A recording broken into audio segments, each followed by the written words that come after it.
What's up, Pickleheads? If you're enjoying the podcast, please take a few seconds to follow or subscribe wherever you're watching or listening. Thank you.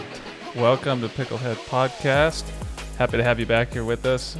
Today we want to talk some pickleball controversy, some controversial shots, controversial pickleball ideas. Some people have one idea, some people have something completely different. So we want to kind of see, we'll share our opinions with you. Maybe some beginner versus intermediate versus advanced, and kind of see how Austin and I differ as well on some of these pickleball topics. So without further ado, Oz, you want to take it away with, let's start with attacking cross court. Yeah, so Spencer was asking me what we wanted to do the podcast on. Just dropped my phone, but he was asking me what we wanted to do the podcast on, and I was like, I kind of want to talk about controversial topics because what I'm hearing preached a lot, I don't necessarily agree with to a 100% full extent. So Starting with, like Spencer said, attacking cross court. A lot of people, I posted a video of one of my friends hooked me up by attacking cross court, and I was late getting to the ball and I totally missed. And people just think automatically, okay, so this one pro said don't attack cross court. They automatically say in their minds that never attack cross court. It's a bad idea all the time, or it's a bad idea 99% of the time and you should just throw it in randomly. But it's way more about the location of your attack. Of course, they have more time when you're attacking cross court as compared to directly at the person in front of you. But that being said, if you can hit the correct location and do it in such a way that it makes your opponent get into kind of a chicken wing type position, then you're going to have in my opinion, you're going to have the same amount of success as you would as attacking the person straight on from you in that chicken wing position. The only difference is the person that's straight on from you is expecting it, whereas the person cross court isn't expecting it as much, especially as you get up to higher levels, because everybody preaches don't attack cross court. So the main point of attacking cross court is the location, and you want to attack across the body of your opponent. If I attack cross court and let's say I'm playing two righties, and I'm on the even side, and I attack to the even side, which everybody says, no, never do that. The problem is people will attack it to the backhand of their opponent on the even side, or right at the opponent on the even side, cross court. When you want to go across their body, so they're going to be holding strong backhand because they have to cover middle. Their partner is going to be covering the line. They are not going to be able to get to their forehand quick enough. If they do, they're going to be late on it, and chances are it's going to be a pop-up for now your partner to put away. So that's the way that I see it. I don't see it as you hear so many other people talk about it, as like a make or break, never ever do it type of thing, or only do it 1% of the time. I think if you can get the correct location and actually practice hitting the correct location, it's a great shot. What do you think, Spencer? What are your thoughts on attacking cross court? Yeah, I agree. To a certain point, I think we're really close on this one.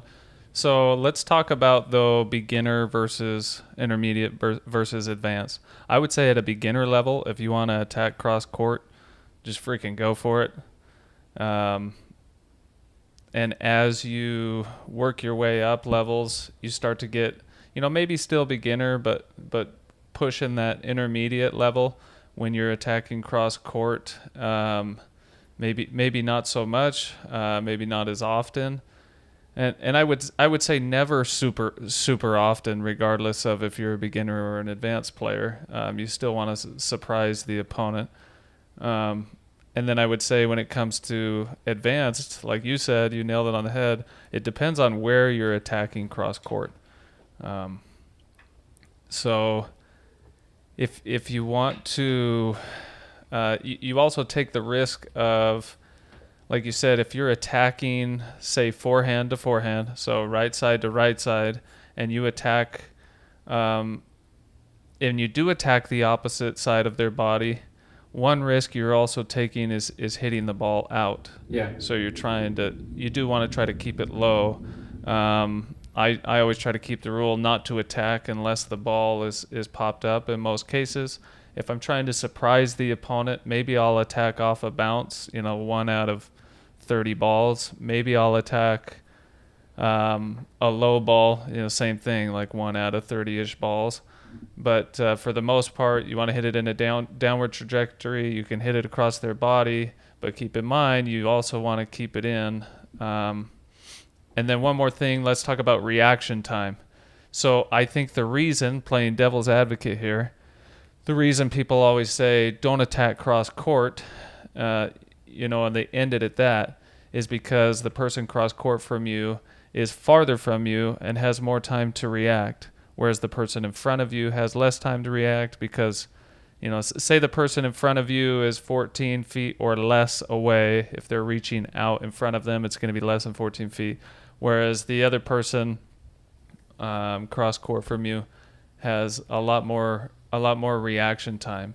And I think that's why, as a general rule, a lot of people will say don't attack cross court, but then they don't really get into the specifics of it.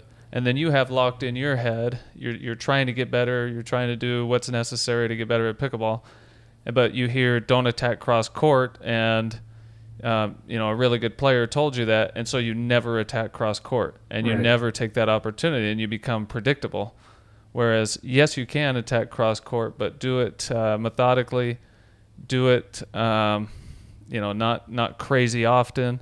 Try to get the ball in a downward trajectory. Try to get it across the body. Yes, they have more reaction time, but they're not going to be ready for it if you're only doing it 1 out of 20 shots. They're not going to be sitting and waiting for it. Another reason they won't be waiting for it is typically we do. At a more advanced level, typically we do attack the person directly in front of us.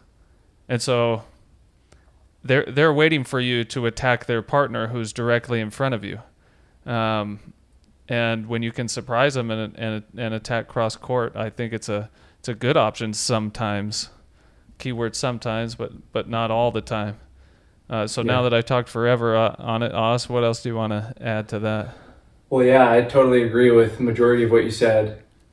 The thing is if you attack down the line, they have less time to react, but so do you. Because if they counter that shot, now you really got to be ready because it's coming back just as fast, if not faster, than your attack just came at you.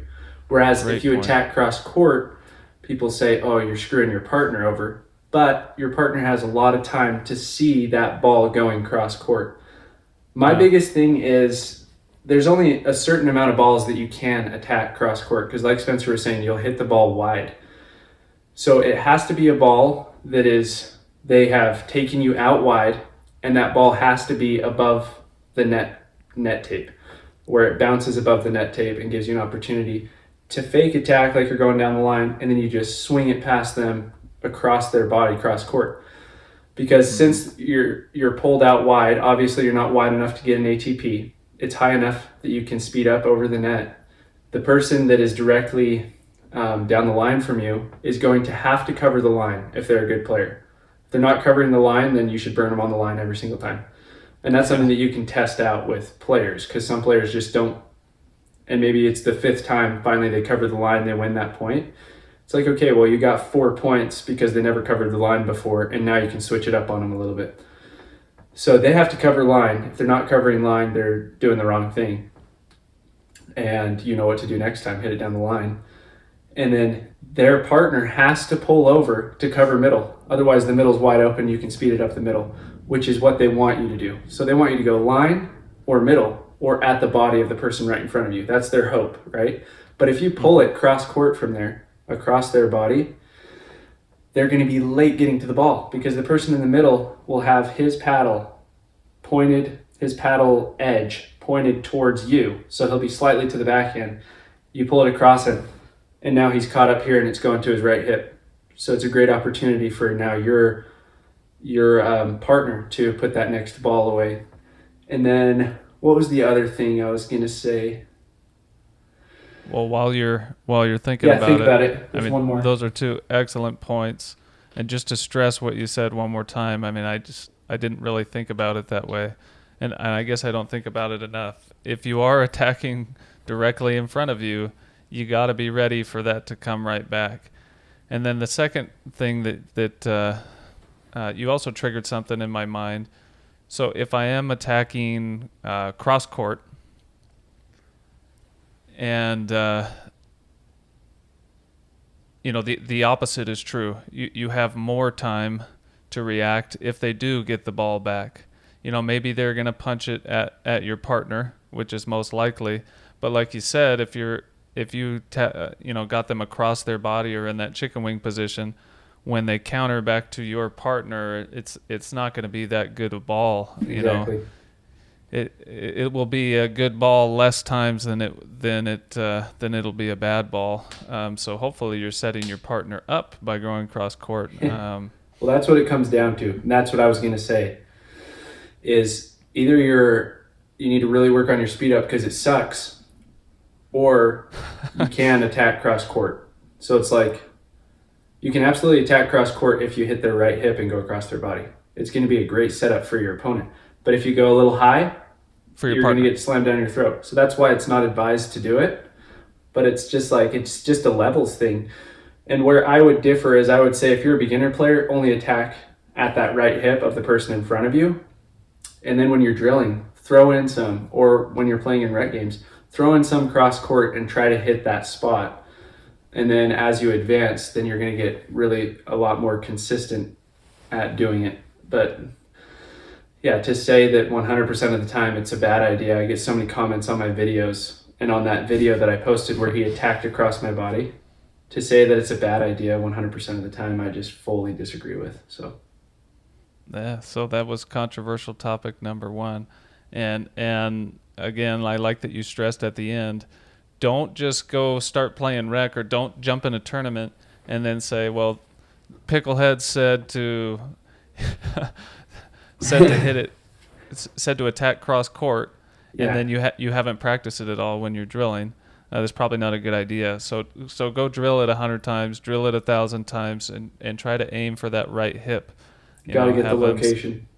Somebody set you up so that you keep getting a ball that's above the net, so that you can figure out that location, and then when you go play rec or in a tournament, then try it out. Don't do it every time. You don't want to be predictable, but yeah, that's a great point. Really quick, who I learned that from was right when I started playing pickleball. I played with Minnie Wilkins, who's a former pro, Elise Jones, who everybody knows who watches pickleball, and her husband, Ryan Jones. And it was me and Minnie playing against Ryan and Elise. And I poached, so it's a different situation, but I poached and I hit it down the middle, and then Elise hit a winner past me over here. And then she told me, only thing that you need to change about that is hitting across my body, because I have to cover middle there, Ryan has to cover line. So it's fundamentally the same thing, where you hit it across the body of the opponent, they're going to be late getting to it. And she said, if I would have gotten to it, it probably would have been a pop-up, and then you could have earned it and put it away or whatever. Wow. So I guess it originates from her, but... Cool. Next point, rushing to the net. I know you have some stuff to say about this one for sure. Oh, yeah. Let's just talk about what we mean. We could say at the beginner level, at the intermediate level, and even at the advanced level, you'll have players that want to get up to the non-volley zone as quick as possible. Even though that's being taught, you want to do it, and you've talked about this before on the pod, Os, getting up there methodically, not sprinting to the net every time in hopes that your partner hits a good shot. But making your way up to the net based on the trajectory of the ball, based on your partner's confidence in hitting the ball, based on I don't know. There's a lot of factors that play into it, but you hear get to the kitchen line as fast as possible, or your partner may say just sprint. If it comes to me, just sprint up there. Which I'm guilty of that. I've told partners that before if we're looking for a shake and bake. But what's the counter argument to not rushing to the net, Oz? Yeah, so it's like, obviously you want to get to the net as soon as possible, but, and I'll play with anybody, any skill level, but the only thing that frustrates me is I'm not going to hit my drop perfect every time. So if you don't have a good enough defense or a good enough mid-court play, and you kind of rush the net on my drop and it's slightly high, and you're missing it majority of the time, where they're hitting it at your feet or they're hitting it at your body, and you're missing that shot and you can't get more than 3 in a row, or even 2 in a row, then I wouldn't advise you to run forward. But then as you advance, I think it's a pretty good opportunity to run forward and get to the net as quickly as possible, because you have the hands and you have the skills to support your decision making. But for majority of players, and even majority of 4-5, 5-0, 5+ players, you want to assess the situation. So you see that someone hits a return that's like, I don't know, a foot off the baseline or a half a foot off the baseline. Don't rush the net. Please do not do that. It makes it so difficult to play with you unless you have crazy good hands, because it just makes no sense, because I'm not going to be able to hit a fantastic drop on that 100% of the time. It's probably going to be like 30% of the time, or maybe 40% of the time, that I'm going to be able to get a drop good enough that they're not going to be able to hit it at your feet based off of them hitting a good return. So assess the situation, see where they've hit the ball on the return, and then I'm totally fine with you running forward. And then it's like, okay, yeah, that's on me. That being said, sometimes drops are on, sometimes they're off, and pickleball is a game of runs. So if I'm missing a ton of drops over and over again, and you keep rushing the net and ending the point instantly, it's on you. You need to just stay back and let us work it out together to where we can slowly transition forward methodically. So yeah, that's just one of my little things that just irks you. Yeah, kind of just irks me, but it's like, at the same time, it's just pickleball. It's not the biggest deal. It's just, if that could be fixed, that would be great, because I think it's a great, when you and your partner are on, rush the net, but I think it needs to be practiced where you know that you're good at your mid-court game, to where you can consistently get balls that are hit at your feet enough. Then I'm, by all means, run forward every time. But it's like, having a methodical move forward is going to do you a lot better. Assess the situation based off of the return, and you'll do a lot better, in my opinion. For sure. And then the counter argument to that, let's hop into that, because these cross over. So I know somebody is going to talking about their strategy of the shake and bake. But before I do that, real quick, I do want to mention, you triggered this thought as well. If like the pros right now, if you watch any pro pickleball, not all of their drops are perfect. They're over, but some of their drops are high, because they're focused on consistency over what's another word that I'm looking for? Perfection. Yeah, over perfection. They definitely want to get the drop in regardless. If they get a really good return, if that requires that their drop be a little bit high, I mean, you can see lots of those pros drops are high, but they're making almost every single drop. They're not missing their drops. And drives as well. Drives might be a little bit high, but they're making sure that they get them in. Yeah. So I wouldn't. In talking about rushing the net, let's also talk about the shake and bake. I'll explain what that is for anyone that might not be familiar, but I think lots of us have heard it a ton of times. So shake and bake is basically when you're setting up your partner. So the opposing team returns the ball to you, and instead of dropping the ball, you decide to drive it at the other team, typically with quite a bit of speed, typically in a place that may cause them to pop it up slightly if they're trying to keep you back. Your partner's job at that time is to try to follow wherever their volley is. So you drive it, the opposing team hits the ball. Now your job is, if they've popped it up slightly, to put it away, whether that means crossing in front of your partner or just poaching just to the middle of the court. Maybe it comes right to you if you're lucky, but typically it involves a poach. So the shake is the drive. The bake is putting away the ball after the opponents have volleyed the drive, and in hopes that the opponent has popped it up slightly. We'll talk about that, and we'll talk about the solo shake and bake. But I think the counter argument, Oz, for rushing the net is, well, they know that we're going to shake and bake right now, so I'm going to drive the ball, and my opponent's job is to rush the net as soon as I drive the ball. In that situation, if that's the way that you've set it up, I wouldn't suggest doing that over and over again. But if you want to do it a few times a match, great. More than I guess we should say 2 to 5. More than 2 to 5 times a match. If you're wanting to shake and bake, they're going to be ready for it, especially at an advanced level. And really, if you go play at a 5.0 plus level, they're really going to be ready for it. Yeah. Would you agree with that, Os, or do you think even in a shake and bake situation, maybe approach the non-volley zone with caution? So it's all about assessing the situation.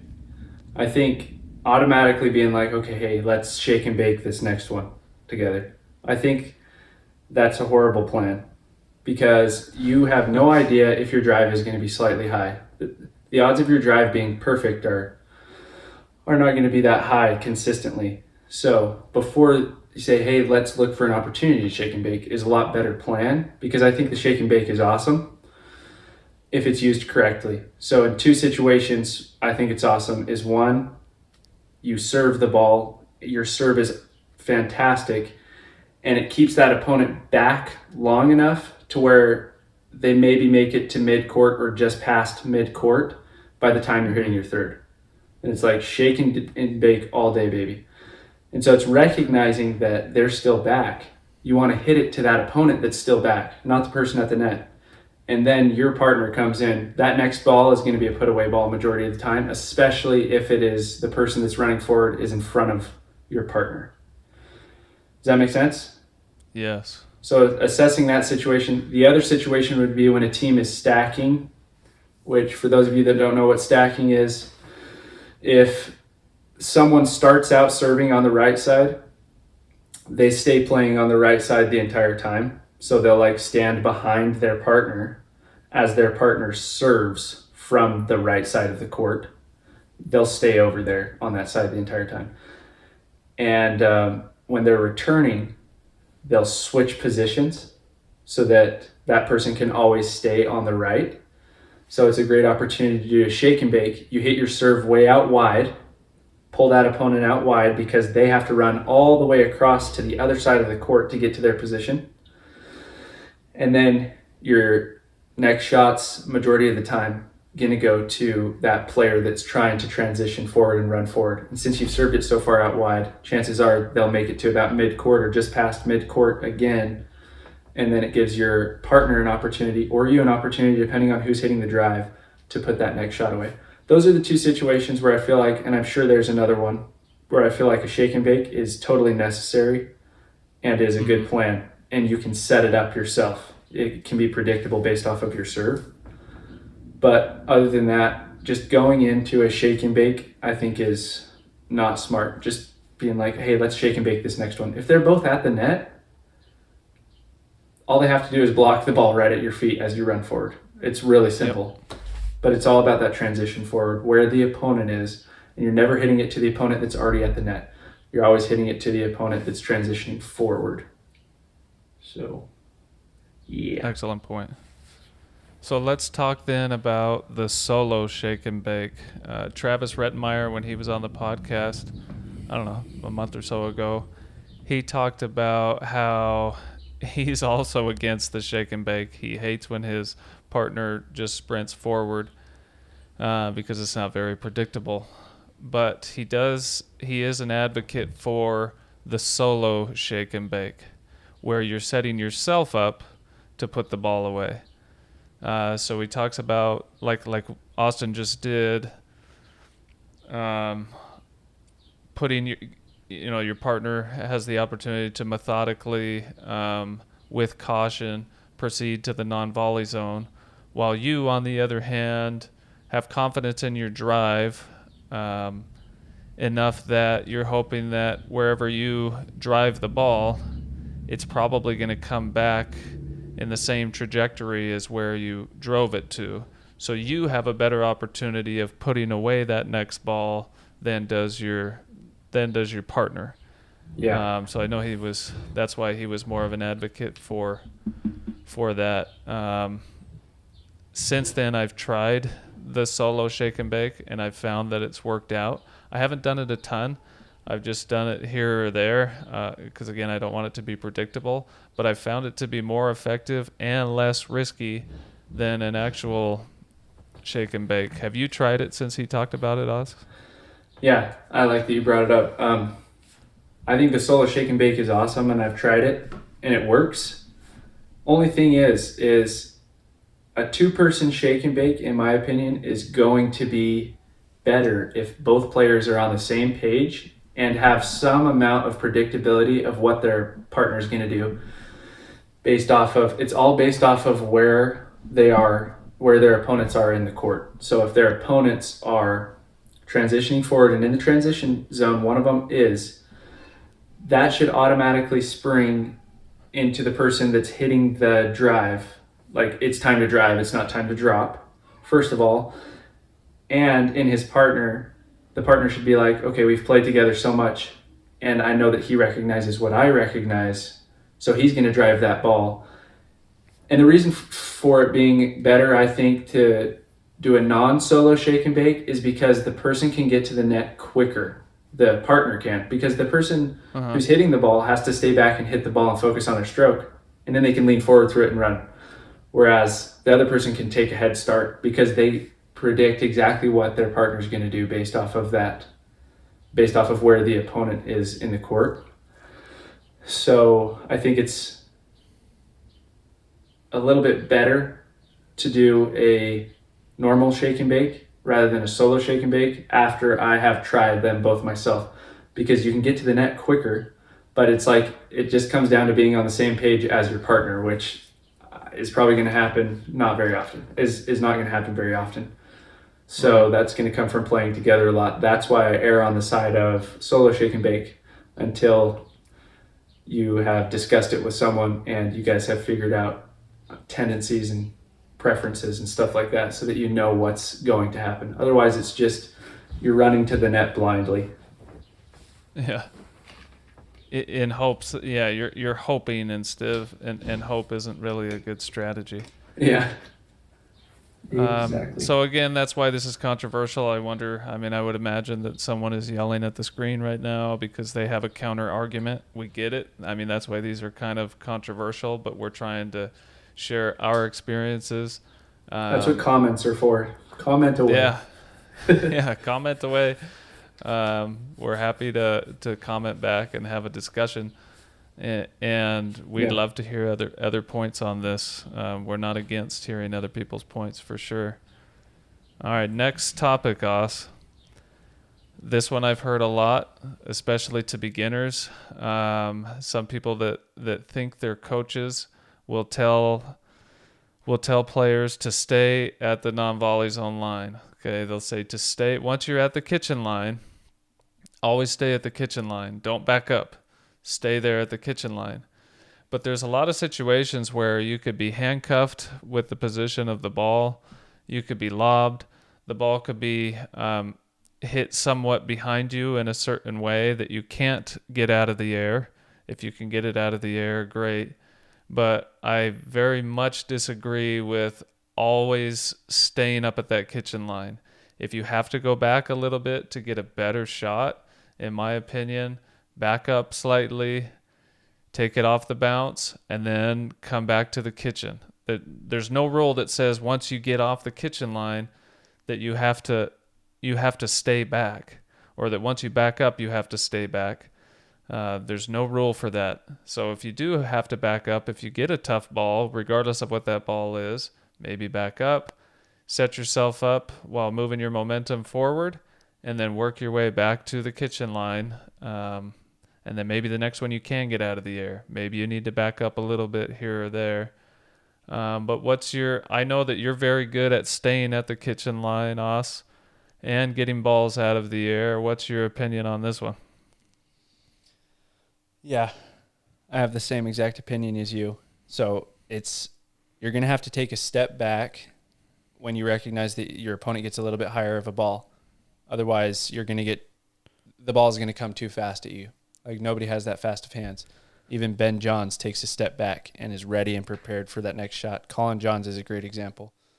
Annalie Waters, she stands back a lot of the time as she's dinking, especially in mixed. She'll be like a foot or two off of the non-volley zone line, dinking back there, allowing an opportunity for Ben, who's her partner, to burt across her or have as much room as possible to come across the court and hit with his forehand, because ultimately his forehand's way more powerful than anybody's backhand's going to be. So I think it's kind of funny if people say, obviously you want to get to the net, but you're not planted there. And one of the frustrations that I have is when I'm back and I'm trying to hit drops, right? So let's say we've made it to the net. Someone lobs it over us. I'm back and I'm trying to get us back into the point, and my partner is just standing at the kitchen line. I'm like, get back. But it's too late because I had to focus on hitting these drops over here, right? I shouldn't have to be like, hey, get back. It's just, and people with a tennis background will automatically come back because you want to stay together. It's a really good strategy.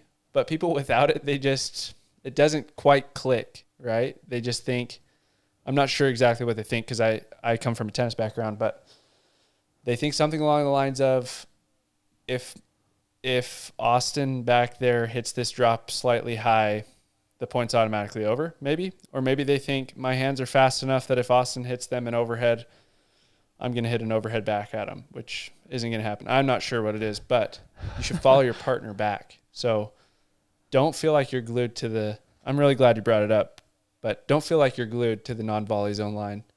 Follow your partner. If they get lobbed, you got to go back with them. Sometimes the lob will go over your head, so your partner's going to go grab it, switch sides with them, but stay with them back, and then be ready for your opponents to hit a drop shot just in case. And then once that ball goes and lands in the kitchen or is at their knees, transition forward again, and you guys are together. So it's a movement together. If you watch the Johns brothers, if they get lobbed by Matt Wright, who does a ton of lobs, both of them go back. And then they both transition forward together again. The reason for that is they don't sprint forward. Yeah, they don't. They transition forward methodically. And the reason for that is so that they stay in the point, because otherwise someone's going to get an overhead at their feet if they just stand at the kitchen line or even 3 feet off the kitchen line. It's like you got to go all the way back with your partner. So does that make sense? Yeah, for sure. But I actually take this a little bit too far, and I think some people have this problem too. So in my situation, sometimes I'm back for too long or I go back too often. Even if I see my partner slightly pop it up, it's not a lot, but maybe my partner slightly pops it up, and I'm instantly backing up when I need to focus on being more on the line.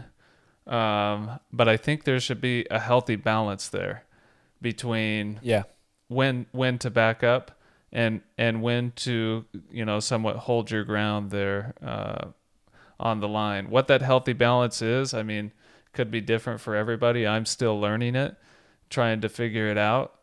If you know for sure your partner's popped it up, get back there with them. If for sure you guys have been lobbed and your partner goes back, you got to get back there, like Austin said. But if it's slightly high, be there at the net, ready to counter, because you're probably going to get attacked, and you have a better chance of out of the air maybe in that situation. If your partner's hit it really high and it's an overhead, then it's time to back up. But I tend to back up a little bit too much, even if it's slightly high. So I would say, maybe don't do that. That way you can work on getting faster hands. You can work on getting a better game when it's only slightly high. I had another point too. You had brought up some. So J.W. Johnson, another great pro, something that he does, if we're referring to dinking back and forth as far as staying on the line, instead of taking a step back in some situations, he will, hopefully you can see this on the camera, he will bring his wrist back like this and just bring his arm behind him so he can still scoop the ball. Again, you have to drill this in order to get good at it, but he can scoop the ball while still staying on the line and hitting the ball off the bounce instead of taking a step back and then dinking the ball. I'll make a video on it so that everybody can see it better. Inverting his wrist. Yeah, in order to kind of scoop the ball up, which is hit slightly behind him, even though we were taught not to hit behind us. But he's able to do that consistently after drilling it quite a bit and scooping it up behind him instead of taking the step back. So there are some situations where you're able to. And if you're able to stay on the line and put pressure on your opponent and get as many balls out of the air as you can, then that's great too. But there are definitely situations where it's okay to take a step back. You should take a step back, reset the point, and then methodically work your way back forward. Also, I was going to ask you, I know that you played Tyson McGuffin, who's another pro, just to help prepare him for a match there in St. George. And he had talked to you about when it comes to dinking, getting as many balls out of the air. Can you share that with us? Yeah, he actually didn't talk to me about it. I asked him for advice when we were playing singles. I asked him some stuff, but we could share that another time. But I just noticed playing him as compared to 5-0s is he is very focused on getting, I don't know how. The dude's like 5'9", probably. Maybe. Right, I've taken a 5'8"? picture next to him, and I'm 5'8". I think we're the same height. He's 5'8", So. but he's got like it feels like he has the arm span of Riley Newman in there, or like Dirk Nowitzki. Because he can reach into there, and I didn't understand it. But holy cow, he's not on the line, but he gets close to the line, and he's trained it 100% to not touch the line because he doesn't get called for foot faults. I mean, obviously everybody does, but he does not stand on the line somehow. But he gets within, a centimeter or so of the line, reaches in, and he's constantly reaching in with his paddle. And he's ready with a backhand, and he'll do a backhand smack. It's not so much a roll because he's not coming over the ball, and it's not a slice either. It's a punch volley coming straight as he punches through the ball, and he's hitting that at hips over and over and over again. He kept getting us all on it, and we're like, how is he not in the kitchen? Because he was just reaching in so far. He's reaching in like more than half of the kitchen, it felt like. Yeah. And so reaching into the kitchen and getting really close to the line and actually training that is what I've been focusing on for the last few months now. And it makes such a big difference because people are just like, how did you take that ball out of the air? They just aren't ready or expecting that ball to come. And so he'll dink, dink, dink. But anytime he can get a dink out of the air, he's getting it out of the air. That doesn't mean he's going to speed it up. It's just the ones that are close to higher than the net or maybe slightly below the net. He's going to punch that up at someone's shoulder, or he's going to punch it at their right hip or left hip if they're lefty. So that really impressed me. But yeah, taking as many balls, being aggressive, taking as many balls as you can out of the air and dinks out of the air really puts a lot of pressure on your opponents. Is that what you were saying? And so that's kind of the point that I wanted to bring up is getting it out of the air instead of so the counter argument to what we've been talking about. In certain situations like this, if you're going to get the ball out of the air, well, then you don't have to wait for the ball to bounce slightly behind you and then back up and hit it. You're able to get it out of the air. So if you're able to consistently get it out of the air, you don't have to back up. Stay on the kitchen line, I guess is what I'm trying to say. Yeah. But there's nothing wrong with backing up sometimes if it's a difficult shot, and then working your way back to the non-volley zone. Next one, Us. Let's see. Speeding up a low or lowish ball. We're told not to speed up low balls and not to speed up any balls off the bounce. I think this one depends a lot on skill level, your skill level and your opponent's skill level.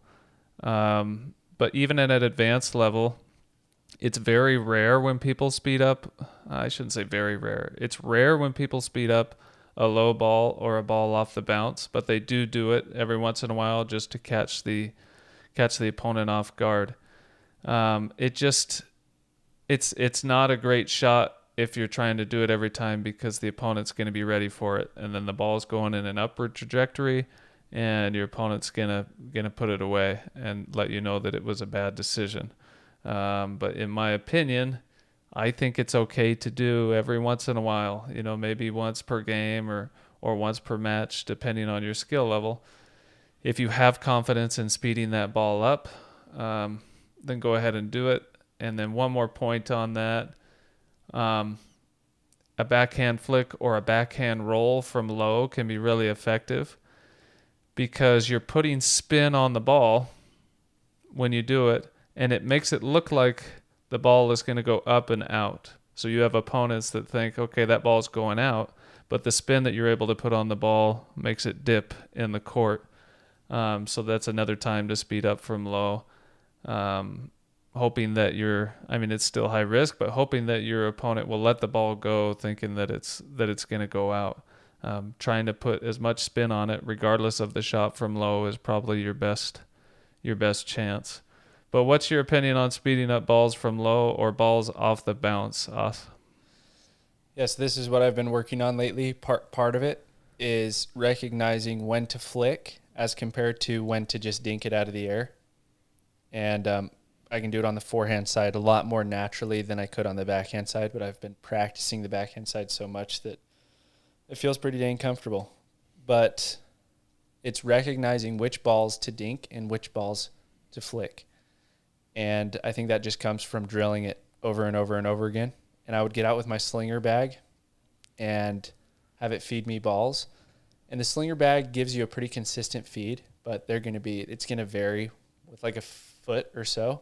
So then I get these really low ones, and I'm leaning way into the kitchen, and I would notice that I was flicking those. So I'm like, okay, so now I recognize I should not be flicking these. They're going in, but they're going to go directly to the strike zone of the opponent up here, and they're going to be able to hit it. So it was a realization like, okay, this is too low. If it's low and it's deep in the kitchen, making that decision to just dink it out of the air. And then if it was low but closer to me, I had a better opportunity to put enough flick on it and put a better location on it, so it wasn't just going straight up into their strike zone, but it would come up and I could get it, near their shoulder or something like that, high up on their body, but not near head height or whatever.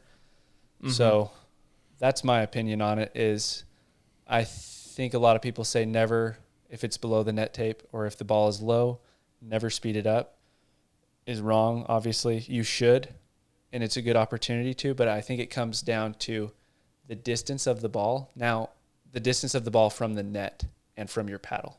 So closer it is to your paddle, I think you have a better opportunity to speed it up. If the ball is bouncing, again, it comes down to, does your speed up suck or is your speed up great? Because my forehand speed up's pretty dang decent. My backhand speed up, absolute garbage. And that's what I've been working on, is a two-handed backhand speed up. So I know if I get a low ball, and it's what I've been practicing, and I'll practice it in rec games because I don't care, because I just want to practice, right? Right. And it goes long. Yeah, it goes long. I mean, that's it. That's the end of the story. It just goes long again and again and again. But I'm trying to learn to get more topspin on it over and over again. And then once I learn it, hopefully I'll have the Riley Newman two-handed backhand, right? Because he attacks from low all the time. But yeah, it comes down to skill level and practicing and drilling it. And I'm not there yet, but I've hit a couple that were pretty dang awesome on the backhand side, but it's not consistent at all, and I need to drill it. So it just comes down to, does it suck or does it not? And if it sucks, drill it, and it'll get a lot better.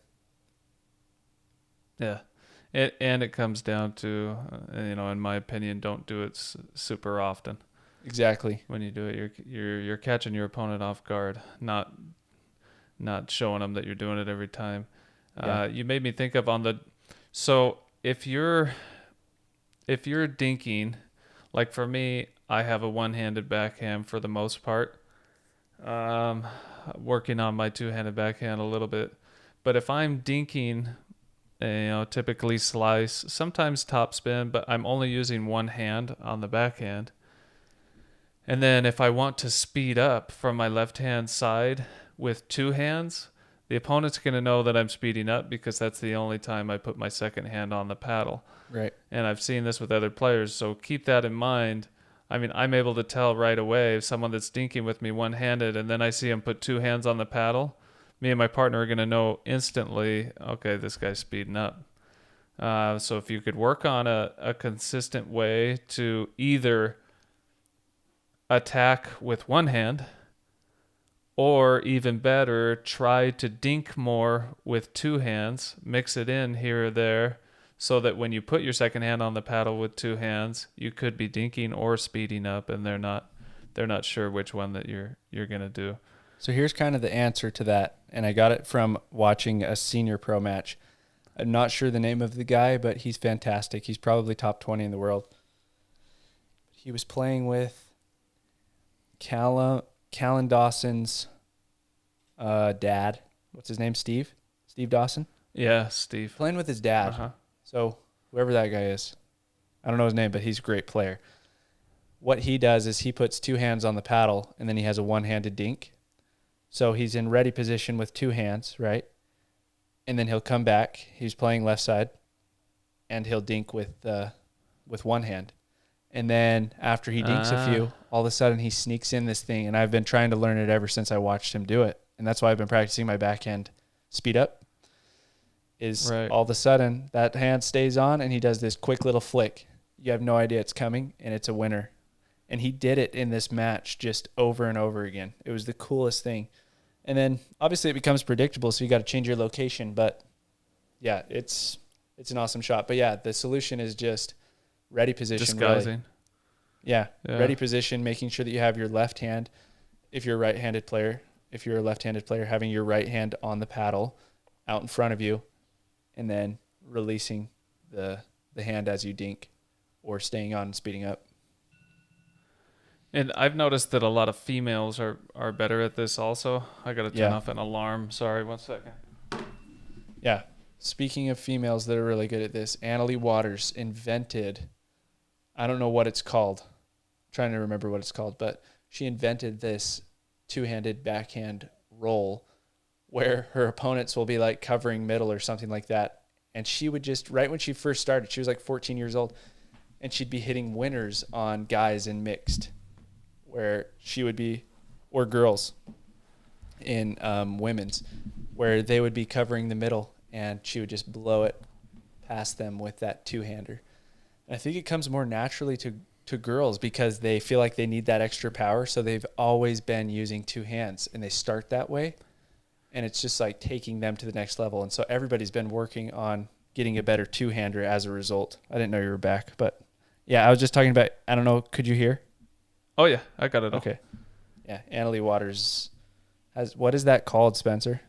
What she does? Do you remember?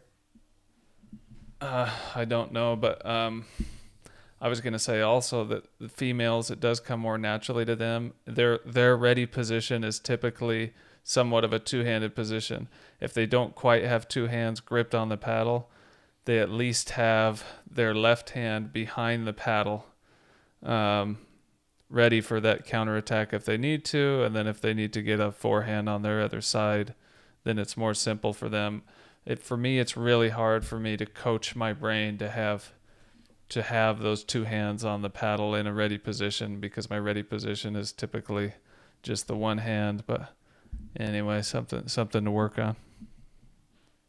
Yeah, someone to watch that has a nasty one is two people, Jill Braverman, and hers is just so good. And Terashenko. Terashenko's is so good. Her two-handed backhand is beautiful. Hers is also. I mean, yeah, there's a ton of females that are. I mean, I would say the majority of female pros do have a pretty great one.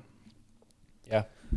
So that was speeding up a low ball or speeding off the bounce. Another controversial. This one's somewhat controversial, but I think most of us err on one side or the other. I won't tell you what side I'm on yet, but the third shot lob. You don't see it very often.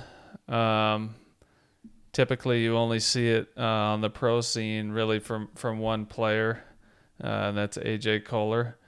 To me, in my opinion, and I've messaged him on this before, in my opinion, when it comes to the third shot lob, I know what his intent is. I know his intent is to throw off the opponents. He knows that they're coming to the net, so he's going to try to lob it over them.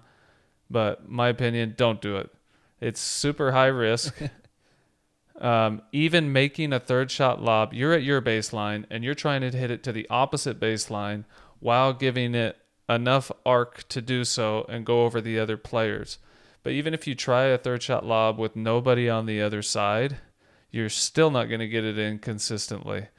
I don't like the shot. I don't think it's a good idea, especially if you're near the baseline. So this can be controversial. I didn't ask Austin beforehand what his opinion is on it, but I'm not a fan of the third shot lob. Feel free to comment and share why you are a fan, but I'm not. Oz, what side of the fence are you on for this one? I think that the third shot lob, and it's just, I mean, it could or it could not, but I think that there's a big chance that within the next 5 to 10 years, the third shot lob will be just as common as a third shot drop. I'm just thinking about this now. I literally just came up with this now. But I think it could be if people really hone in their lobs. There's a guy in town named Mason Ford. He's an old-time pro. And he had a family and stuff and stopped playing. But he used to just take out all of these pros, like Tyler Loon, for those of you that know Chuck Taylor, all these pros that have been playing for a long time, you know. Him and his partner, Eric Gubler, you go look at their past matches, and they'd just destroy these guys. Like, they were really, really good. And obviously Tyler and Chuck and them are better now.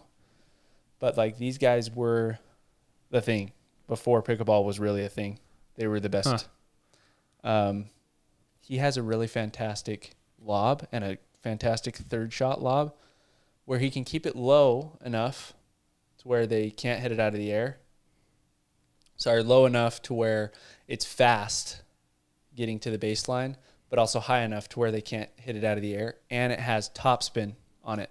So as it lands, it's going to kick towards the fence. So automatically puts them in an offensive position from a defensive position, just totally flips it around really, really quickly. So I think, I mean, I haven't thought into it, obviously. I'm just coming up with this now, but I think that would be something that could happen in the next 5 to 10 years, where people hit a third shot lob and they have it just as consistent as the drop. I know when I was playing tennis, my drop, since you don't hit a ton of drops in tennis, my drop was very inconsistent.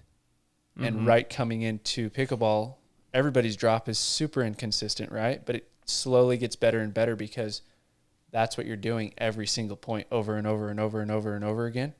Is practicing it. So it's the same with that. If people start practicing it, I think it'd be a major part of the game. So that's a bold statement.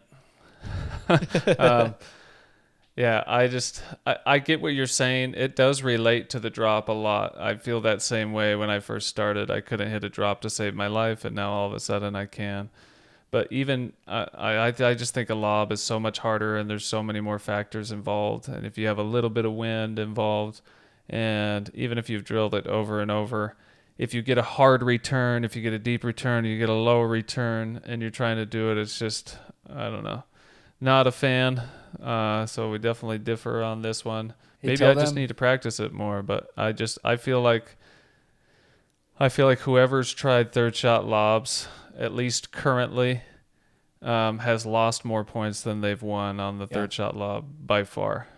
Yeah, and we have a small sample size right now. Like, pickleball is relatively new. We don't have like Ben Johns is the best, right? But there are people that are twice as good as Ben Johns that will be coming up through the ranks. And Ben knows that too. And he said it. And I think that those people where it's just like, no matter what, they can hit it within an inch of the baseline every single time. So who knows? Yeah. It's just, I'm not saying that factually, but if it's something that people like started practicing, I think that that could really evolve the game. Tell them about your friend. I'm trying to remember his name, Henry. Tell them about Henry's opinion on net cords. Oh yeah, he had mentioned, and he's a coach, but he had mentioned, like, he thinks the game might be geared towards his I guess we'll call it big prediction, is that people will train hitting the net or having a net ticker and it falls over. So people will train, instead of hitting over the net, train so that the ball hits just enough for it to hit the net and then Roll go over. over, so that when they get into points, they're going to miss a few, but hopefully they make more than they miss. And we all know if a ball hits the net, it's a much harder shot for us to react where the ball is going to go or to get to the ball than if it's a clean hit. So I don't know if I believe that one either. That would be, if somebody wants to sit and train that. There's good table tennis players that could probably start to figure that out. And if they could complement that with a full pickleball game, yeah, I could see it. But yeah, there's another far-fetched idea for everybody to ponder on. Yeah, just straight up training how to be hated by everybody. That would be your whole training plan. How can I be hated? Let's hit the net every single time. And never apologizing. Next podcast, we're going to talk about some etiquette, so we'll talk about apologizing. Okay, so moving on from the third shot lob to a lob from the kitchen. So third shot lob, I'm against personally, but lobs from the kitchen can be super effective. Yeah, they are high risk also. You still have to hit over the opponent, but you don't have as far a distance. The wind's not as much of a factor. I like the third shot lob if it's used sparingly and if you've practiced it. But if you get on the court with somebody that hasn't practiced it and they want to start throwing up lobs so that you can get painted with the ball, that's no fun. But I am a big fan of the third shot lob here or there because it brings the opponent back. You mean And not it puts third you shot in- lob, right? You don't Sorry, like not third third shot. shot lob. Sorry. A lob from the kitchen. I like a lob from the kitchen because it brings the opponent back if it's done correctly, and it puts you in an offensive position instead of more of a defensive position you were in when you were just dinking back and forth with them. But what's your feeling on, before I ask you, Os, in my opinion, the lob from the non-volley zone should be done out of the air and not off the bounce. I feel like it gives the opponent much more reaction time if it's off the bounce, and it's just not as good. Whereas if it's out of the air, it's better. But what do you think? I just said 100%, but really 90%, yeah. Because sometimes I'll hit it off of the bounce. It's a good changeup. You need to have changeups. So nothing's 100%, just so Sure. you all know. But 100%, let's say that. And I would say out of the air, you want to act like you want to hit a few dinks out of the air. And that's why it's good to be an aggressive dinker, is because all of a sudden you can be like, pop, and you can throw in the Callan Dawson where he just lobs it over the opponent because he's just hit 15, maybe 80 dinks in a row, because that's what Callan does. He just hit 80 dinks out of the air in a row. So now he pops it over your head and you don't see it coming because you're expecting an 81st dink, right? So I think that it can be very effective, and it's all about location. If you got two forehands in the middle, you want to dink up the line. You obviously don't have as much court there, so you got to really hone it in. Did I say dink up the line? I meant lob up the line. Lob. Yep. Everybody knows what I mean, right? And if you got a backhand in the middle, you want to dink it over the person's backhand. Obviously, you'll have a lot of the times forehand and a backhand in the middle. So you want to go over whoever has the backhand, and I think that you'll have a lot of success from that. I like it. I like the shot majority of the time. Obviously, you can do it too much, and people will expect it and just start running back and hitting overheads. And then off of the bounce, I think it's really a lot of the time, if the ball ticks the net, both opponents will really lean into the kitchen. So let's say they hit a ball, it ticks the net and rolls over. They'll lean into the kitchen because you can only hit the ball up from there. Boom, over their heads as quickly as you can. You'll have a lot of success and you'll win a lot of points, get a lot of balls over them. If the ball ticks the net, lands on your side, because they're leaning forward, the chances of them being ready for a lob is very unlikely based off of that shot. Does that make sense? Oh, that makes tons of sense. Okay. Yeah, that's a great point. I'm glad you remembered to talk about that. Moving on here, we have a few more controversial points. The left side player taking most of the court, or in mixed situations, typically the male player taking most of the court. Yeah. I know this can be controversial, especially for females, because they're like, and especially the people that haven't watched a lot of pickleball or that are tennis diehards, and they're like, well, she barely touches any balls and he's taking all the balls. Yeah, well, that's the strategy. They're trying to win. It's his forehand covering that side. So that one I agree with 100%. I think it should still be done as long as the male has not only the confidence but the skill level to cover that much of the court. I don't think we need to cover this topic for forever, but yeah. I'm in favor of this, of the left side player, or typically the male player, covering more court because they have a better chance of winning by doing so, because he's gonna be able to hit more forehands from that side. Your opinion, Oz? Yes, and just understanding the reason why, like you said, is anybody's backhand going to be more powerful than Ben John's forehand, right? Even Annalie Waters, she has a better backhand than she does a forehand, but her forehand's more powerful than her backhand, probably. If it's not, maybe it's a tie. Maybe her backhand's slightly harder because she's got two hands on there. Is her backhand even within 20 miles an hour, I would say, even within 20 miles an hour of Ben John's forehand? No, in my opinion. Yeah. Ben John's forehand's going to get a lot more smack on the ball than her backhand. Can she place it anywhere? Absolutely. Can Ben place it anywhere? Yes. But power-wise, it makes so much more sense for that person in the middle to hit the forehand. What I'm against is them taking every single ball and moving their opponent off the court, which it works for Ben because he can cover the court so well, but nobody else can like that. So it's all about just that forehand's going to ultimately be more powerful than the person's backhand there. In my opinion. They need to take enough court, but not too much. And another point is that person on the left-hand side is looking to poach a ball if the opponent hits a somewhat higher dink and just take it right out of the air, whereas the person next to them won't be able to get it out of the air because they have to wait for the ball to get to them, so it catches the opponent off guard. But anyway, sounds like we're both on the same page there. Next one is always keep your opponent deep. So we're receiving, we hit the return, we come right to the net, and now our job, I get it, is to try to keep the other team back and stay offensive. But we talked about this a few podcasts ago, and you brought up a good point. The counter argument to this is if those guys are hitting really good drops and really good drives to get their way up, we don't want to be speeding up from low in order to try to keep them deep, because that ball's going to get popped up and then it's going to get put, painted right back on us. So sometimes we have to, if they're very consistent and good at hitting a drop and getting into the kitchen line, sometimes we have to let them in. Sometimes we want to say, okay, I can't keep you deep, because if I try to keep you deep with this ball, I'm going to end up popping it up slightly and you're going to put it away on me. So I got to go, cross court in the kitchen. I got to keep it short. It looks like we're going to battle this out in a dink, and it's going to take a little longer, but we're still going to try to win the point.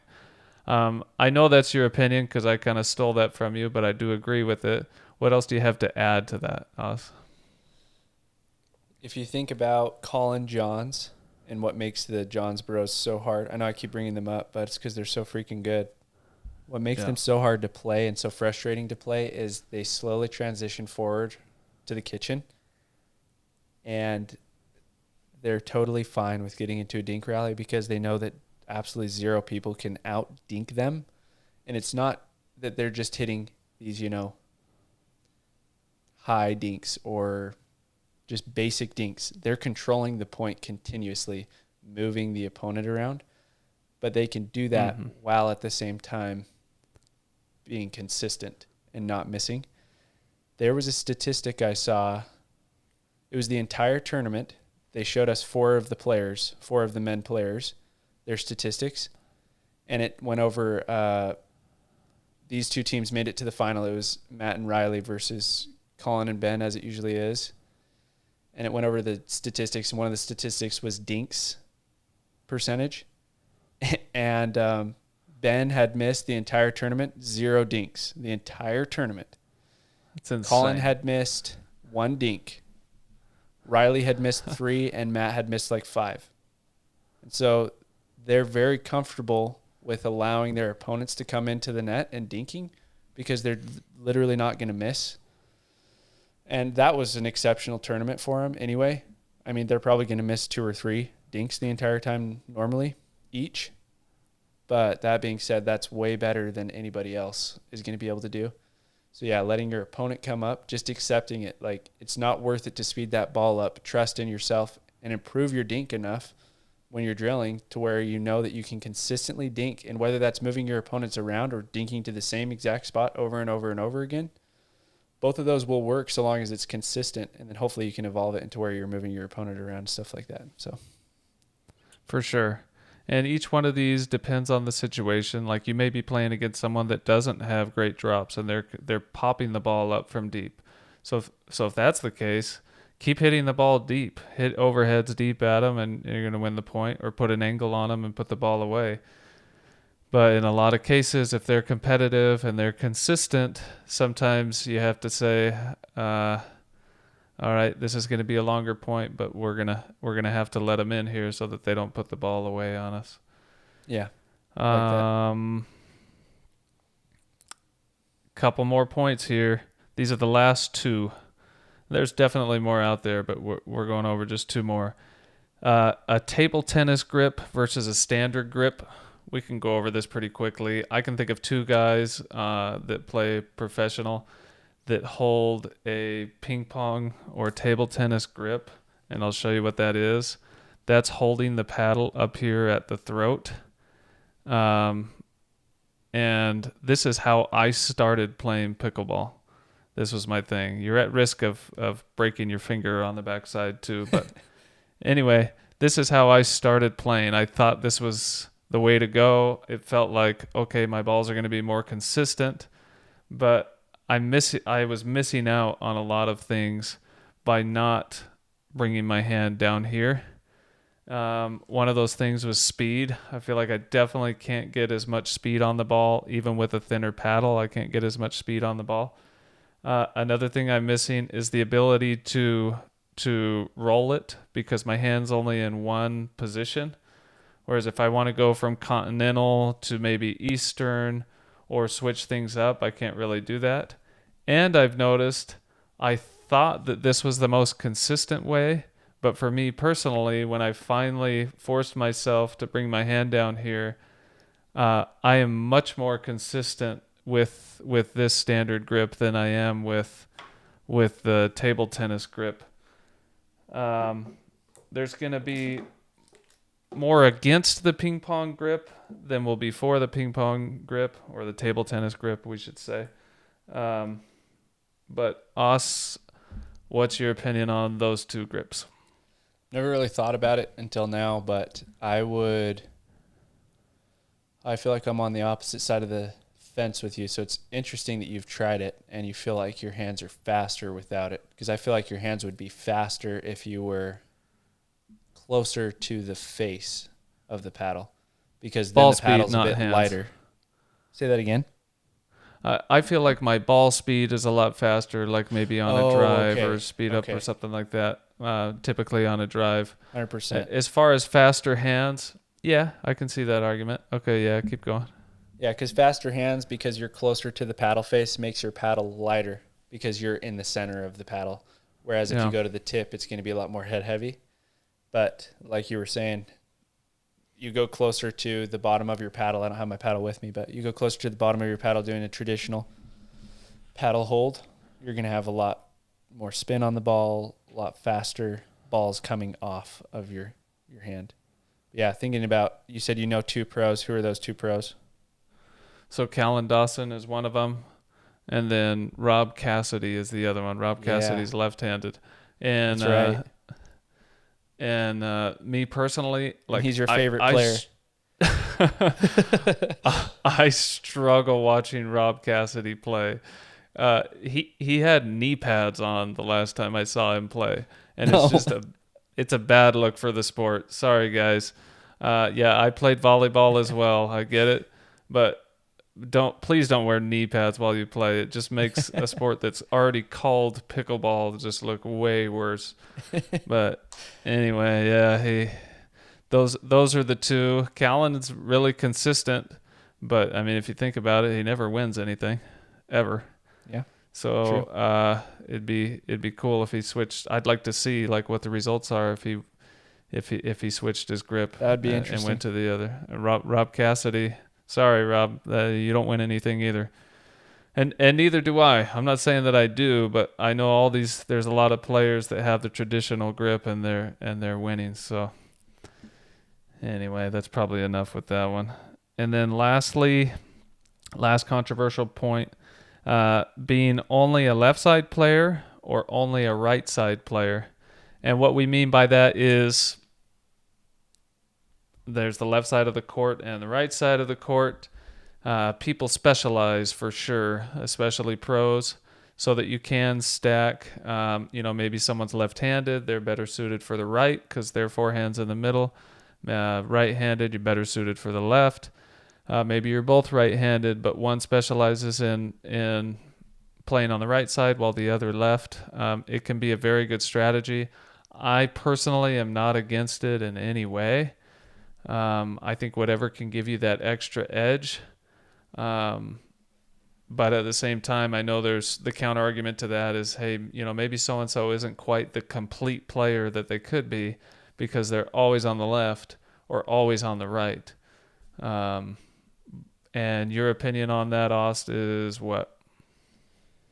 I haven't really thought about it much, but I think specializing is better, I would say. If you're wanting to be pro and I'd say only for if you're wanting to be a pro and you're playing pro, specializing. Yeah. Otherwise, it's like you're not playing pro, so you're not making any money. You're 5-0, you're a 4-5, you're a 4-0, you're a 3-5, whatever it is. You're not making money. So why not practice and get really good at both sides? But as a pro, I think like with Colin Johns, he's extremely good on the right side, obviously. He's pretty decent on the left side, but he doesn't train the left side as much. So obviously the right side's going to be a lot better than the left. But yeah, I don't know. I don't really, other than that, I'd say I feel like people should get good at both sides. The other thing is a lefty.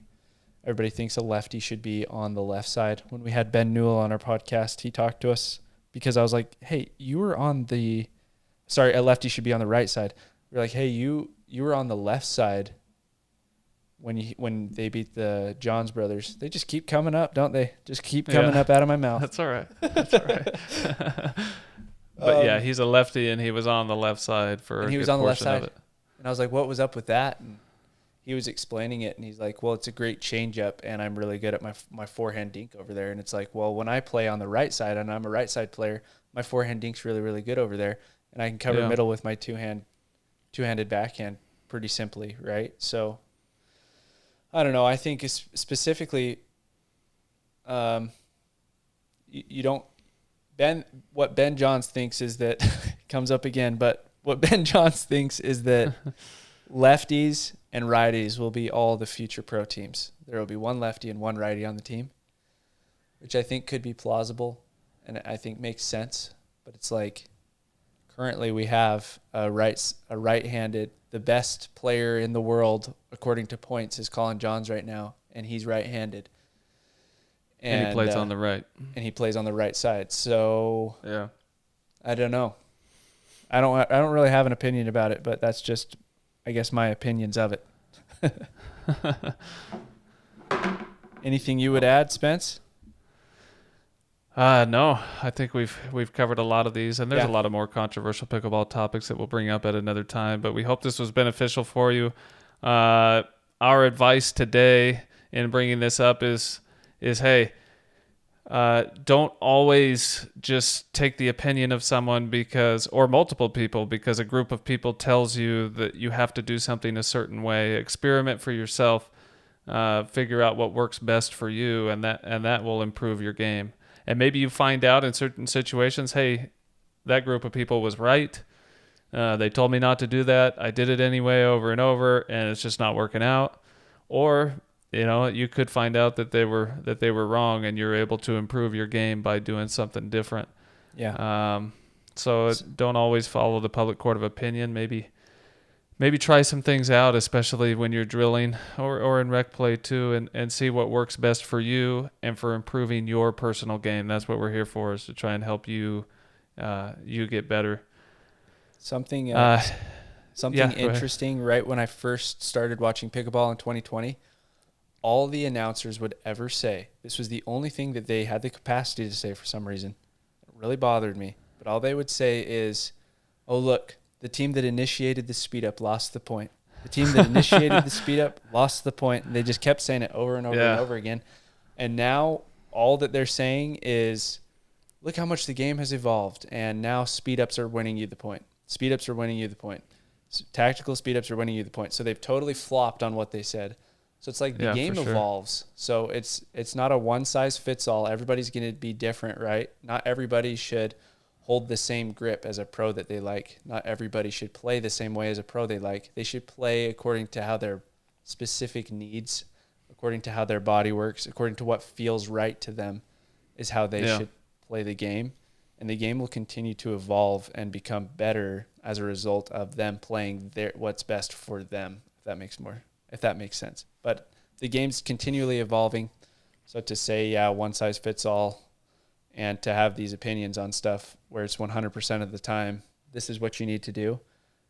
The sport in 5 years, I'll guarantee you, will absolutely contradict what that says.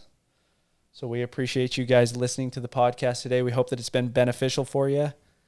And we hope to see you guys on the next one. Peace out. Later, Pickleheads.